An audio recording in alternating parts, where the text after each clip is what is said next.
don't know why I was chosen. My two older sisters are there. They're passing there. Good evening, everybody. I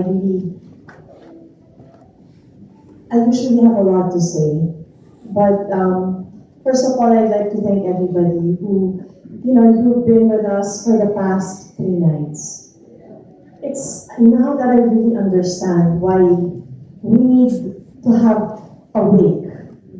It's really a time for support, you show love, you pray with us, and it's really been so tough. When we were in the emergency room and it didn't seem promising, and Julia was with me and I just kept asking God, why me though?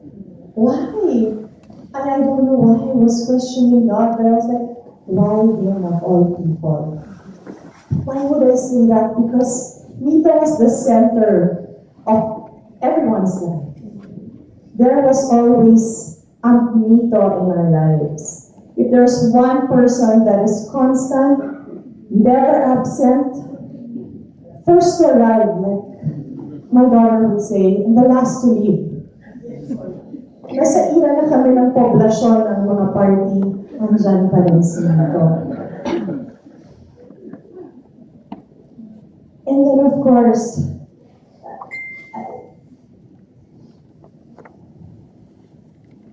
everybody just saw him. A lot of you said you were with him last Friday. And I would really ask, was he okay last Friday? I mean, he was the man who lived his life to the fullest. Like, really. It's just so unfortunate we don't know the passcode to his phone. But every one of you know here that he absorbed all the moments. He really took it all in. He had to take a photo of bawat subo namin ng pagkain. Kakain na rin kami, wait, picture. And a long time ago, we'd all be so nakakainis naman to si Niva, nakachinelas lang kami. Ang pangit ng angulo, nakakataba naman itong angulo nito. Tapos post pa ng post. Automatic ipapost, hindi na nag-filter.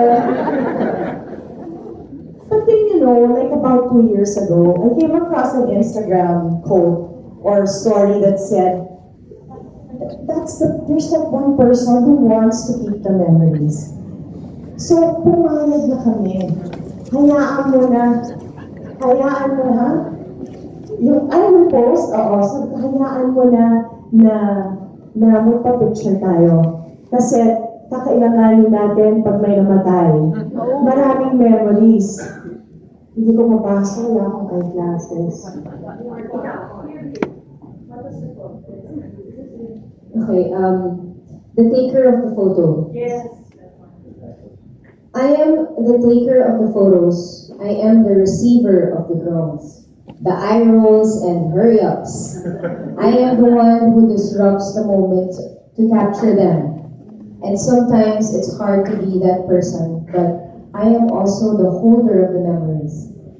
I am the one who keeps the precious proof. I am the bearer of the stories, the maker of the photo books that brings tears, laughter, and love rushing into the room. Each time they are opened,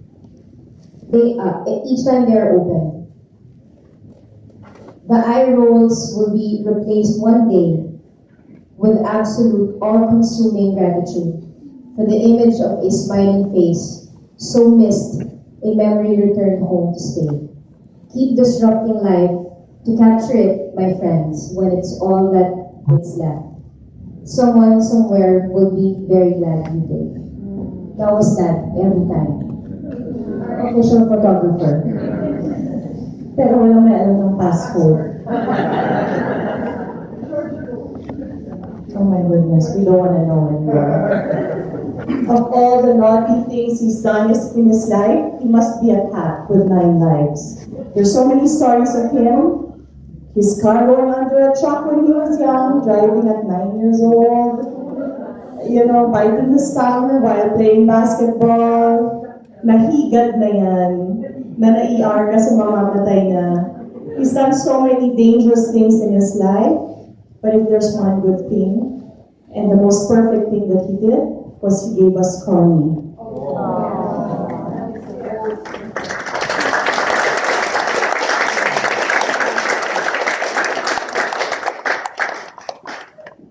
The best decision of his life. Everybody says, what a guy. What a cool guy. Ang dami natin sinabi, pati ang gwapo mo nito, patay na, gwapo pa rin. But Nito will not be Nito if he did not choose Connie. You allowed him, Connie, to be him. 40 how many years? 47 years. The reason why his home was always open was because she cooked.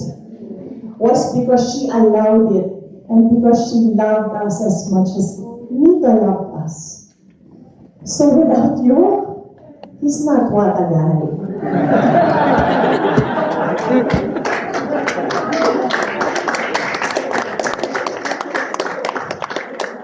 So Connie, we love you, and this is a celebration because we're thankful you stayed with him. Because you stayed with him, your family is happy, complete, and he will die if you die first.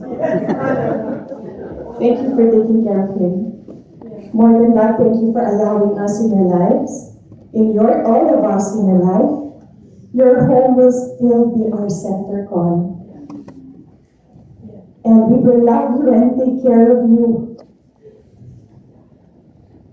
I can't imagine how our normal lives will be. I don't think it's ever going to be normal. Every time we sit at a table together, we'll always say, Nito should be here. He said, actually, a waiter like this, he'd be the first to come. And the last to leave. And eat all the food. And tell us for days on end, wow, Marge, that was a fun week. Wow, Marge, the food was fantastic. And the singer, wow.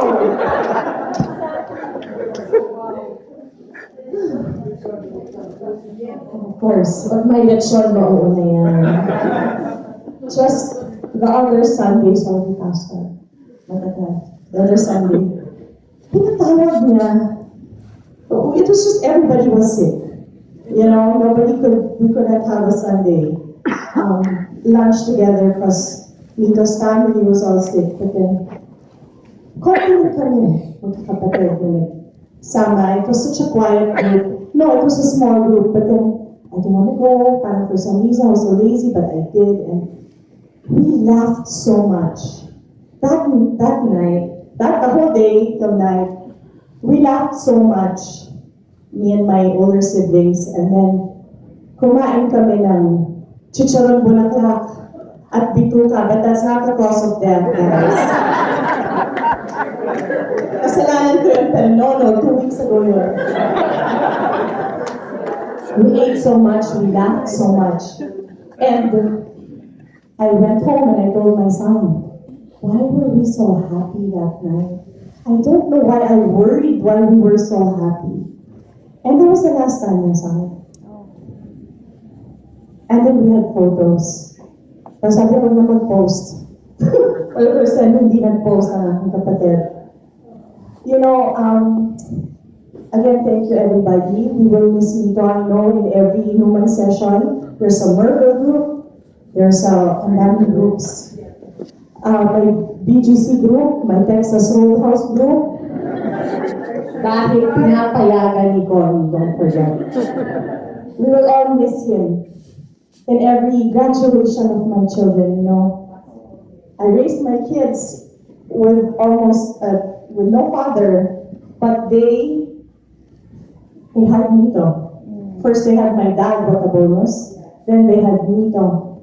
Every graduation, Every business opening, every premiere, everything, he was there. So we're going to miss him, but again, thank you, Lord, for the gift of Mito in all of our lives. My greatest loss so far, I lost my dad, but this hurt 10 times more. Because there's just so much more. Gia was here, my sister from Boston. She was here for a month. From the time she woke up till the time she slept, he stayed with her. And we were telling, Mito, baka naman gusto ng space. Sina God, breakfast, lunch, dinner, sumama kay Gia. And that's Mito. He didn't waste a single minute of his life. So if there's one lesson, there are several lessons with his death. First of all, magpa-doktor na pag masama ang pakiramdam. Totoo yan. And like what Julia said, the hospital, it's so unfair pala para dun sa mga naiiwan. Diba? Mabilis nga namatay, pero yung mga naiiwan, shock lahat. Diba? Another lesson is choose your spouse well. Somebody will allow you, like Connie, who will love you through it all. And Connie, Mark, and John, I don't have to tell you now, I'll always be there for all of you.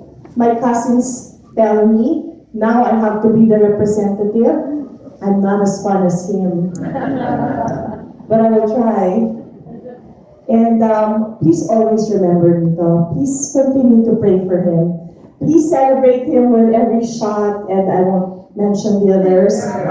Every lechon, every time you see a lechon, please remember El Tiempo. Please remember Mito. And thank you again once again to all of you for being here. We love you, Mito. It's just crazy how much we're going to miss you.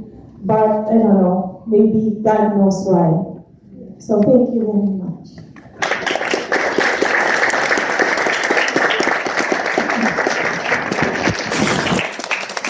Thank you so much for